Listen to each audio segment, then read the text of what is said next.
Accade che la vita alle volte ti sorprenda e ti inviti a seguirla. Accade che certe città all'inizio si odino perché somigliano troppo alla parte di noi stessi che ci impegniamo strenuamente a combattere.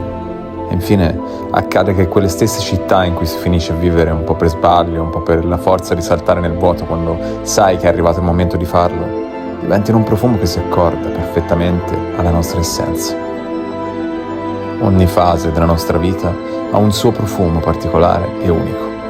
Verona per me è il profumo di gelsomino e pioggia, di una schiarita dopo la nebbia, di un tramonto che trabocca di bellezza che gli occhi non riescono da soli a contenere e allora la condividono col cuore.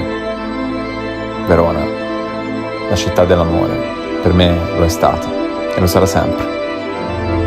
Non sempre è stato facile, ci siamo odiati per un lungo periodo, ma adesso, ogni volta che torno, non posso che sorriderti.